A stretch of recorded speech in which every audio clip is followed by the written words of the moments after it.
वचन पहला अध्याय। नीति वचन का महत्व। दाऊद के पुत्र इज़राइल के राजा सुलेमान के नीति वचन।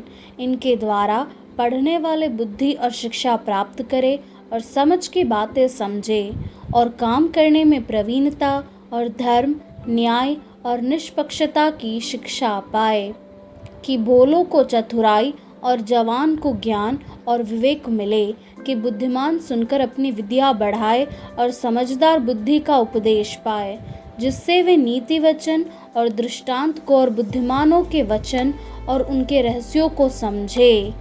यहोवा का भय मानना बुद्धि का मूल है।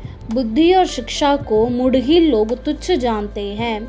हे मेरे पुत्र, अपने पिता की शिक्षा पर कान लगा और अपनी माता की शिक्षा को न तज, क्योंकि वे मानो तेरे सिर के लिए शोभायमान मुकुट और तेरे गले के लिए कंठमाला होगी।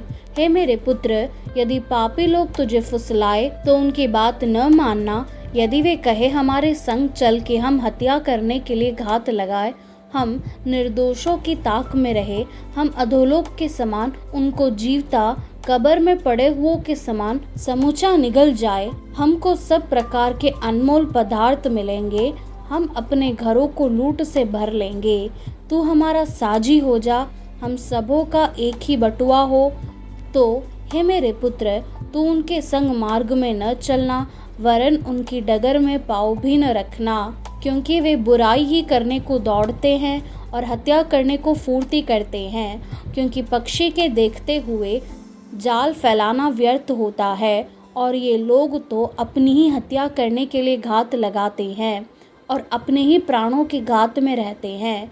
सब लालचियों की चाल ऐसी ही होती है, उनका प्राण लालची के कारण नष्ट हो जाता है। बुद्धि सड़क में ऊंचे स्वर से बोलती है और चौकों में प्रचार करती है। वह बाजारों की भीड़ में पुकारती है, वह फाटकों के बीच में और नगर के भीतर भी ये बातें बोलती है। हे भोले लोगों, तुम कब तक भोलेपन से प्रीति रखोगे? हे ठट्ठा करने वालों, तुम कब तक ठट्ठा करने से प्रसन्न रहोगे? हे मूर्खों, तुम कब तक ज्ञान से बैर रखोगे?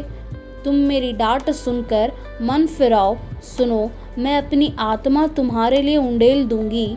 मैं तुमको अपने वचन बताऊंगी। मैंने तो पुकारा परंतु तुमने इनकार किया, और मैंने हाथ फैलाया परंतु किसी ने ध्यान न दिया।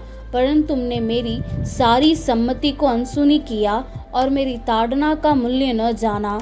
इसलिए मैं भी तुम्हारी विपत्ति के समय हंसूंगी, और जब तुम पर भय आ पड़ेगा, वरन आंधी के समान तुम पर भय आ पड़ेगा, और विपत्ति भवंडर के समान आ पड़ेगी, और तुम संकट और सकेती में फंसोगे, तब मैं ठट्ठा करूंगी। उस समय वे मुझे पुकारेंगे और मैं न सुनूंगी। वे मुझे यत्न से तो ढूंढेंगे परंतु न पाएंगे, क्योंकि उन्होंने ज्ञान से बैर किया और यहोवा का भय मानना उनको न भाया। उन्होंने मेरी सम्मति न चाही, वरन मेरी सब ताड़नाओं को तुच्छ जाना। इसलिए वे अपनी करनी का फल आप भोगेंगे और अपनी युक्तियों के फल से अघा जाएंगे। क्योंकि भोले लोगों का भटक जाना उनके घात किए जाने का कारण होगा, और निश्चिंत रहने के कारण मूढ़ लोग नष्ट होंगे।